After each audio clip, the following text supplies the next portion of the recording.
Assalamualaikum warahmatullahi wabarakatuh. Perkenalkan, nama saya Dina Ramawati, NIM saya 289225014. Saya mahasiswa Universitas Pancasakti, Kampus A Bekasi. Saya dari Prodi Manajemen, kelas weekend. Di sini saya akan membuat video aspek hukum dalam bisnis dengan dosen pengampu Bapak Dr. Sugeng Prayetno SEMM dengan tema hukum konsumen.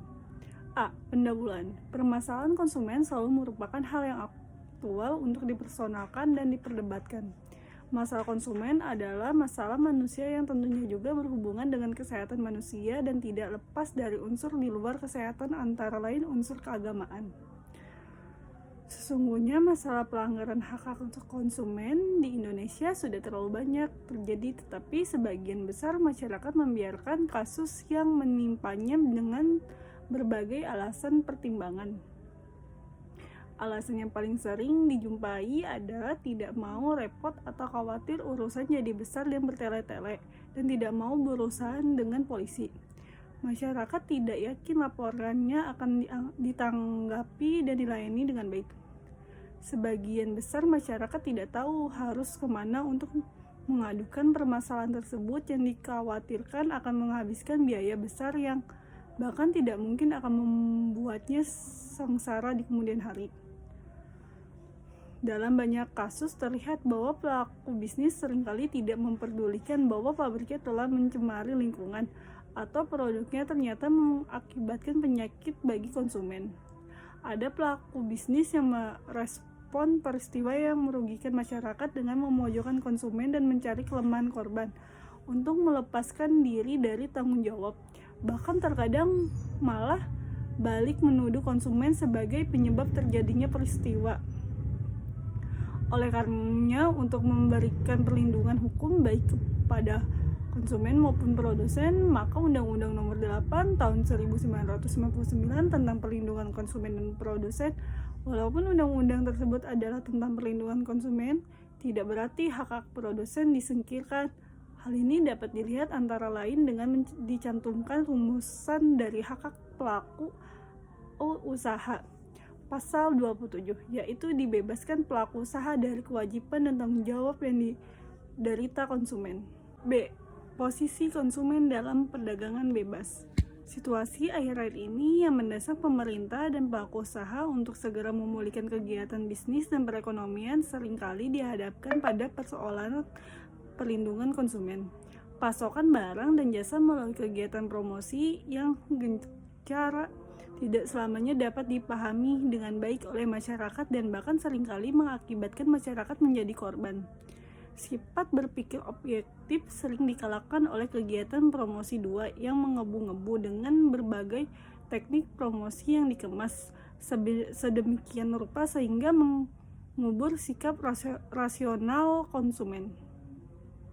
Situasi dan kondisi yang mengharuskan Indonesia terlibat secara aktif dalam pasar bebas dan globalisasi makin membuat masalah yang dihadapi konsumen semakin kompleks. Melalui Undang-Undang Nomor 7 Tahun 1994, negara kita telah meratifikasi persetujuan pembentukan Organisasi Perdagangan Dunia atau World Trade Organization (WTO).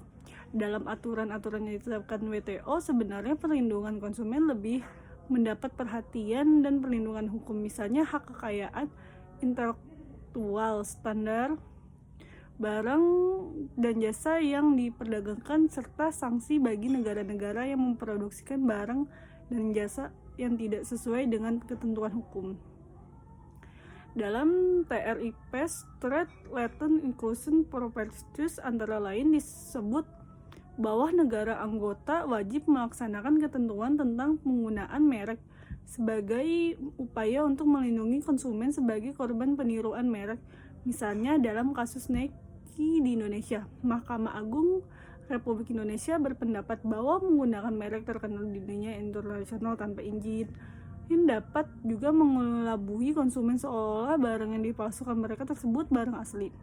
Padahal mungkin barang tiruan tersebut mungkin mutunya lebih rendah dari barang aslinya. Selain itu, pada peraturan yang tercantum dalam GATT, General Agreement on Trades and Trade menyerahkan pencantuman indikator atas asal barang impor sebagai upaya untuk melindungi konsumen. Bila dilihat dari sisi perlindungan konsumen menghadapi sistem perdagangan bebas, maka posisi konsumen ada pada dua sisi. Yang pertama, ada posisi konsumen diuntungkan dan posisi konsumen dirugikan. Yang pertama, hal ini disebabkan karena perdagangan bebas telah mengakibatkan begitu banyak pilihan bagi konsumen mengenai jenis serta macam barang mutu maupun berharga. 2. Posisi konsumen dirugikan. Dengan masih lemahnya pengawasan di negara berkembang tentang standarisasi mutu barang dan masih lemahnya peraturan yang berlaku di negara berkembang dapat mengakibatkan negara-negara berkembang tersebut menjadi sasaran tujuan bagi barang-barang reject yang di negara maju tidak memenuhi persyaratan pasar. C. Hak dan kewajiban konsumen produsen. Hukum, khususnya hukum ekonomi, mempunyai tugas untuk menciptakan keseimbangan antara kepentingan konsumen, pengusaha, masyarakat, dan pemerintah. Undang-Undang Nomor 8 Tahun 1999 tentang Perlindungan Konsumen (UU-PK) secara tegas menyebutkan bahwa pembangunan ekonomi nasional pada era globalisasi harus mampu menghasilkan aneka barang dan jasa yang memiliki kandungan teknologi yang dapat menjadi sarana penting kesejahteraan rakyat dan sekaligus mendapatkan kepastian atas barang dan jasa yang diperoleh dari perdagangan tanpa mengakibatkan kerugian konsumen. Selanjutnya, upaya menjaga harkat dan martabat konsumen selalu perlu didukung meningkatkan kesadaran, pengetahuan, kepedulian. 3. Kemampuan dan kemandirian konsumen untuk melindungi dirinya serta mengembangkan sikap pelaku usaha yang bertanggung jawab. Dalam pasal 4 UU-PK mengatur hak-hak dari konsumen.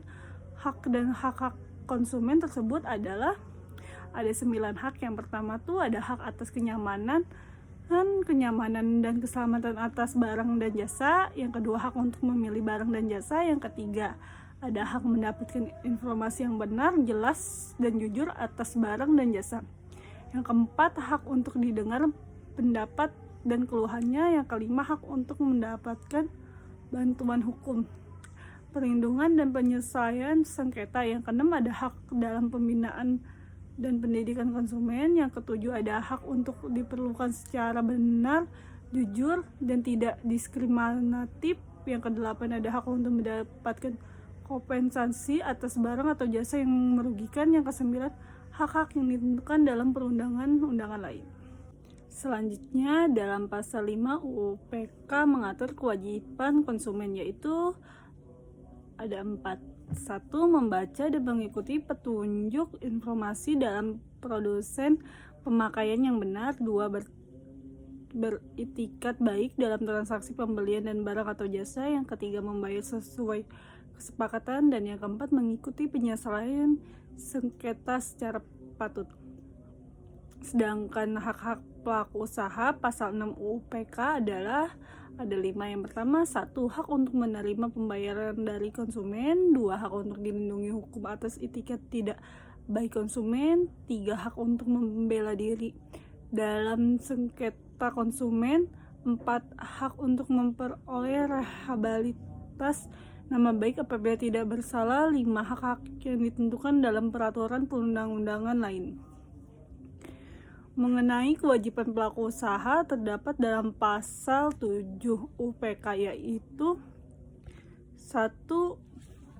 Beritikat baik dalam kegiatan usaha. 2. Memberi informasi yang benar, jelas, dan jujur mengenai kondisi dan jaminan barang atau jasa termasuk penjelasan tentang penggunaan, perbaikan, dan pemeliharaan. 3. Melayani konsumen secara benar, jujur, dan tidak diskriminatif.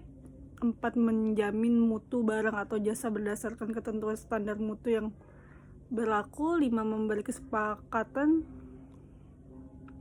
kepada konsumen menguji barang atau jasa dan memberi jaminan atau garansi atas barang yang diperdagangkan. 6. Memberi ganti rugi atau kompensasi atas kerugian yang timbul dari dari pemakaian barang atau jasa yang diperdagangkan. 7. Memberi ganti rugi atau kompensasi atas kerugian karena tidak sesuai perjanjian.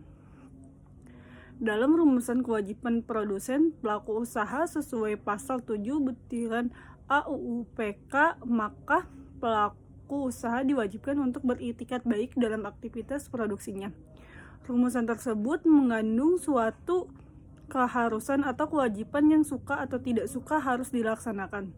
Selanjutnya, sesuai UU PK, jika suatu produk merugikan konsumen, maka produsen bertanggung jawab untuk mengganti rugi yang diderita konsumen. Kewajiban itu melekat pada produsen, meskipun antara pelaku dan korban tidak terdapat persetujuan sebelumnya. Sebagai contoh, ketika penjual es krim berkewajiban untuk bertanggung jawab atas penderita yang dialami korban yang menikmati es krim tersebut. Jika es krim tersebut mengandung bakteri penyakit, dalam hal ini penjual es krim kewajiban menanggung penderitaan korban karena perbuatan melawan hukum sebagaimana ditentukan di dalam pasal 1365 KUH Perdata. Selanjutnya, perlu diketahui bahwa pelaku usaha dapat dibebaskan dari tanggung jawab pasal 27 UU PK apabila 1. Suatu barang seharusnya tidak untuk diedarkan. 2. Barang mengalami cacat di kemudian hari. 3. Cacat timbul sebagai akibat ditaatinya ketentuan mengenai kualifikasi barang. 4. Kelalaian yang berasal dari konsumen. 5. Setelah terjadinya masa kadaluarsa tuntutan 4 tahun sejak barang beli dan diperjanjikan.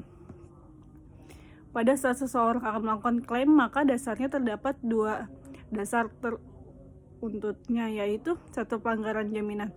Hal ini dikaitkan dengan adanya suatu jaminan tertentu dari pelaku usaha tentang produk yang dipasarkan tidak cacat atau rusak. Cacat atau rusaknya barang diartikan dalam 3 hal, yaitu karena konstruksi barang, desain, dan karena pelabelan. Pada saat seseorang akan melakukan klaim, maka dasarnya terdapat 2 dasar tuntutan, yaitu 1. Pelanggaran jaminan, 2. Prinsip kehati-hatian. Pelaku usaha dapat diklaim karena pelaku usaha gagal menunjukkan adanya kehati-hatian yang cukup dalam melakukan proses produksinya, mulai dari perencanaan, pembuatan, sampai dengan pendistribusian atau pemasaran. D. Sengketa konsumen dan peranan pengadilan. Perbedaan kepentingan antara konsumen dan pelaku usaha mengakibatkan kemungkinan terjadi sengketa konsumen cukup besar. Jika ada keluhan terhadap produknya, pelaku usaha akan mengupayakan penyelesaian tertutup, sedangkan konsumen berkepentingan agar penyelesaiannya tertutup, sedangkan konsumen berkepentingan agar penyelesaian dilakukan lewat saluran umum supaya tuntas. Cara penyelesaian sengketa konsumen secara khusus sesuai UU PK memberikan berbagai manfaat bagi konsumen maupun juga bagi pelaku usaha, bahkan juga pemerintah, yaitu 1. Mendapatkan ganti rugi atas kerugian yang diderita. 2. Melindungi konsumen lain agar tidak mengalami kerugian yang sama. 1 orang mengadu sesuai prosedur, maka jumlahnya orang lainnya akan dapat tertolong. 3. Menunjukkan sikap kepada masyarakat pelaku usaha supaya lebih memperhatikan kepentingan konsumen.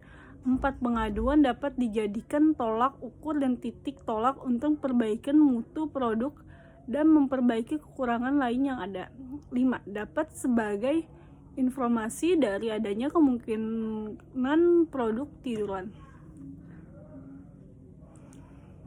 Dalam pasal 23 UU PK disebut bahwa dalam hal pelaku usaha pabrikan dan atau pelaku usaha distributor menolak dan tidak memberi tanggapan atau tidak memenuhi ganti rugi atas tuntutan konsumen, maka diberikan hak untuk menggugat pelaku usaha dan menyelesaikan persisilahan yang ditimbul melalui Badan Penyelesaian Sengketa Konsumen atau seringkali disingkat BPSK, atau dengan cara mengajukan gugatan kepada Badan Peradilan di tempat kependudukan konsumen.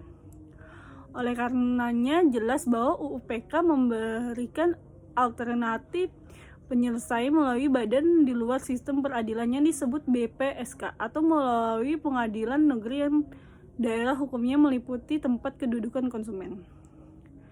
Pilihan penyelesaian sengketa melalui BPSK tersebut adalah paralel atau sejajar dengan pilihan penyelesaian sengketa melalui badan peradilan.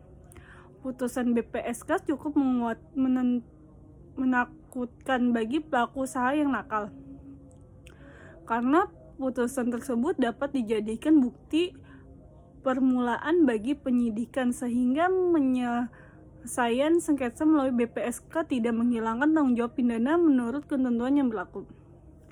Berdasarkan pasal 46 ayat 1 UU PK dinyatakan bahwa setiap gugatan atas pelanggaran pelaku usaha dapat dilakukan oleh seorang konsumen yang diragukan atau ahli waris yang bersangkutan, 2 sekelompok konsumen yang mempunyai kepentingan yang sama, 3 lembaga perlindungan konsumen swadaya masyarakat yang memenuhi syarat, 4 pemerintah atau instansi terkait apabila barang atau jasa yang dikonsumsi atau dimanfaatkan mengakibatkan kerugian materi yang besar atau korban yang tidak sedikit. Gugatan yang diajukan oleh sekelompok konsumen, lembaga perlindungan konsumen swadaya masyarakat atau pemerintah tersebut di atas hanya dapat diajukan kepada peradilan umum. UU PK mengakui adanya 3 jalur penyelesaian sengketa konsumen yang dapat dilakukan melalui peradilan. 1. Badan penyelesaian sengketa konsumen BPSK. 2. Alternatif penyelesaian sengketa dan arbitrasi sesuai UU nomor 30 tahun 1999. Penyelesaian sengketa melalui BPSK. Untuk penyelesaian sengketa konsumen, BPSK membentuk menjelas dengan jumlah anggota berjumlah ganjil, terdiri dari sedikitnya 3 orang yang memiliki semua unsur dan dibantu seseorang panitera. Dalam hal ini BPSK diwajibkan untuk penyelesaian sengketa konsumen dalam jangka waktu 21 hari terhitung sejak gugatan diterima BPSK. Penyelesaian 6 sengketa melalui BPSK ini dikhususkan bagi konsumen perorangan yang memiliki persilahan dengan pelaku usaha dengan sifat penyelesaian yang cepat dan murah. Penyelesaian sengketa melalui pengadilan, walaupun putusannya yang dijatuhkan majelis BPSK bersifat final dan mengikat, namun demikian para pihak yang tidak setuju atau putusan tersebut dapat mengajukan keberatan kepada pengadilan negeri untuk diputus dalam waktu 21 hari dengan waktu 14 hari untuk mengajukan keberatan ke pengadilan negeri. Terhadap putusan pengadilan negeri ini dapat dianjurkan upaya hukum kasasi ke Mahkamah Agung Republik Indonesia yang akan diputus dalam waktu 30 hari dengan waktu 14 hari untuk mengajukan kasasi. Terima kasih, sekian video dari saya. Mohon maaf bila ada kata-kata salah dalam berucap. Wassalamualaikum warahmatullahi wabarakatuh.